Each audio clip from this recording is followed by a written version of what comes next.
Assalamualaikum warahmatullahi wabarakatuh. Selamat siang semuanya. Apa kabar? Semoga kita selalu sehat dan dalam lindungan Allah Subhanahu wa Ta'ala, dan juga sehat dari corona.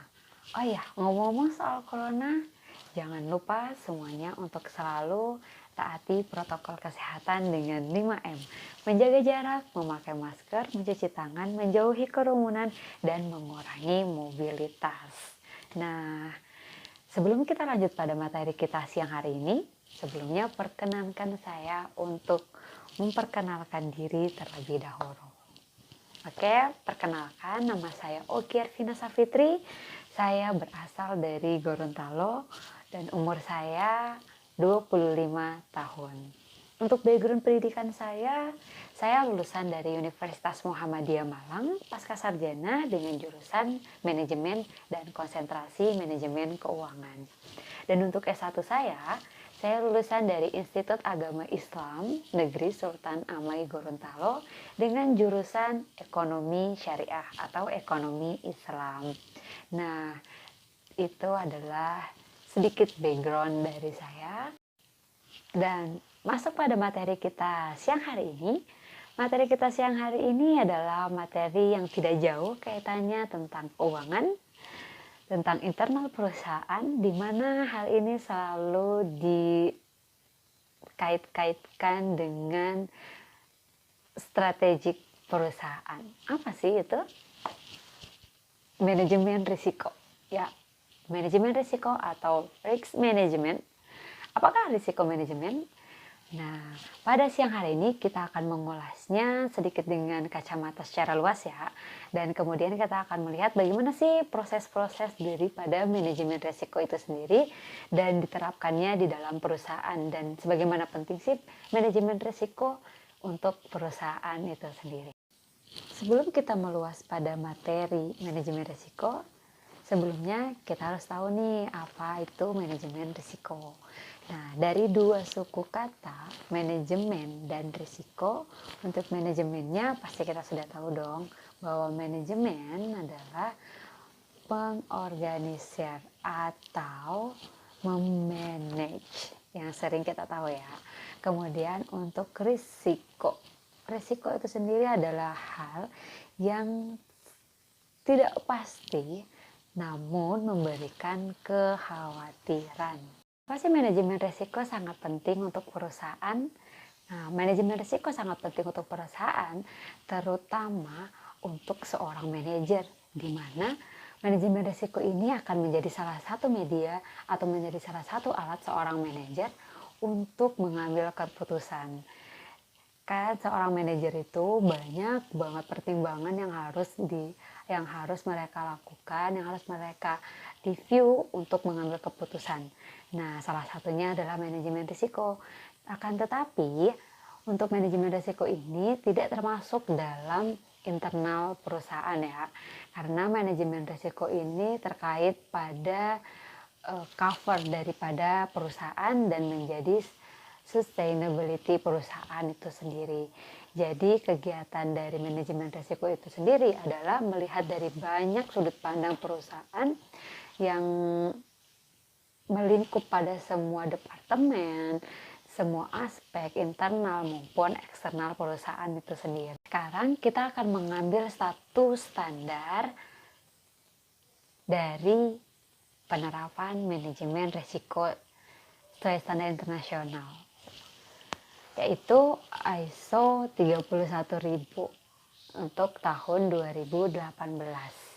Nah, kita akan lihat nih, ini gambar daripada ISO 31000. Ada 3 tahapan. Nah, dari ketiga bola ini, bola yang saling berkaitan, nah diantaranya itu ada prinsip-prinsip dari manajemen risiko. Kemudian ada juga dari framework. Framework itu kerangkanya ya, bagaimana manajemen risiko itu dilakukan. Kemudian juga ada tahap-tahapannya, yaitu proses daripada manajemen risiko itu sendiri.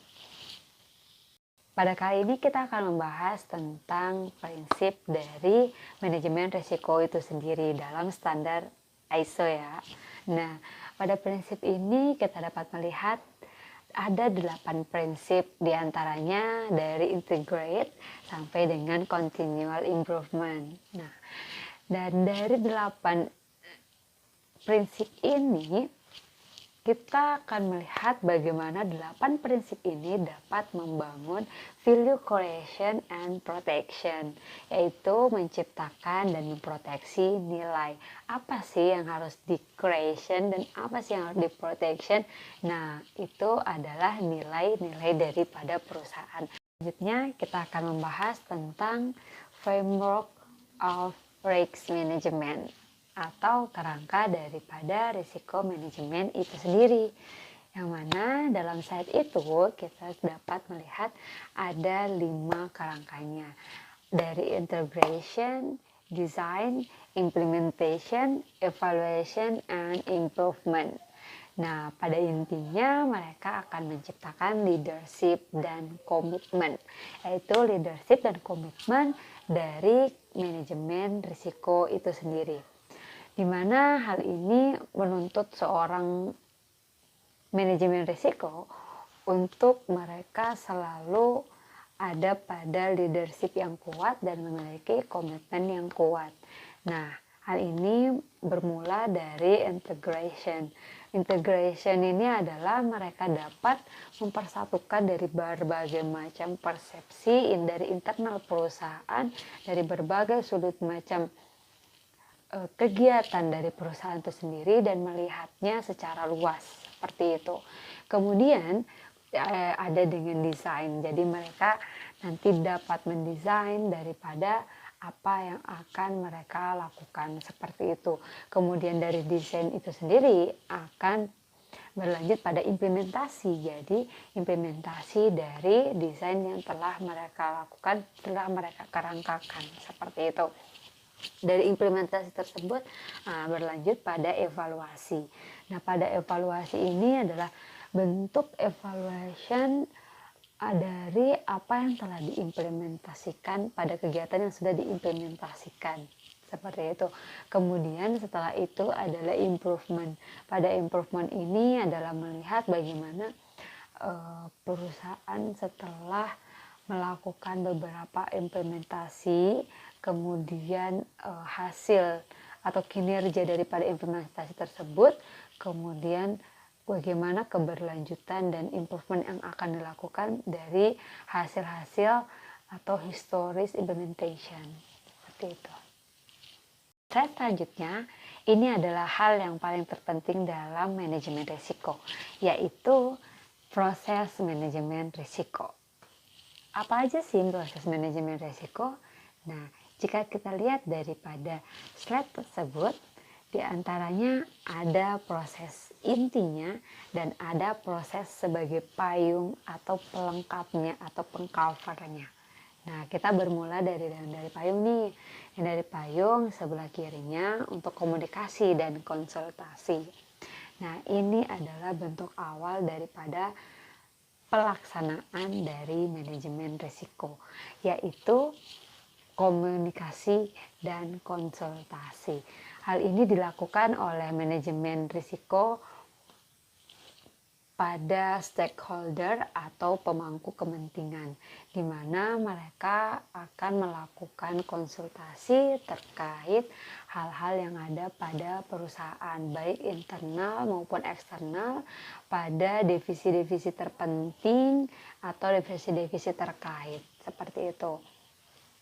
Kemudian kita masuk pada konteks ruang lingkup dan kriteria dari sebuah risiko. Nah, ini akan memicu pada bagaimana risiko itu sendiri terbentuk, seperti kayak lingkupan daripada risiko itu sendiri yang kira-kira akan menciptakan sebuah risiko baru, kemudian konteksnya seperti apa, kemudian kriterianya juga daripada risiko tersebut. Nah, seperti contoh nih, dalam sebuah perusahaan ada proses dari hulu ke hilir seperti itu, seperti pembuatan produk dari hulu ke hilir, dari bahan baku sampai dengan bahan jadi atau menjadi produk yang siap didistribusikan. Nah, dalam proses tersebut kan banyak banget hal-hal yang harus dilewati atau divisi-divisi yang terkait lah seperti itu. Contoh kita ambil keuangan. Nah, ini dalam konteksnya ya, ruang lingkup perusahaan pada konteks keuangan dari sebuah produksi. Kemudian untuk kriterianya kita bisa klasifikasikan pada, kan dalam keuangan biasanya itu ada pembiayaan, ada juga hutang, ada juga untuk defisit keuangan seperti itu.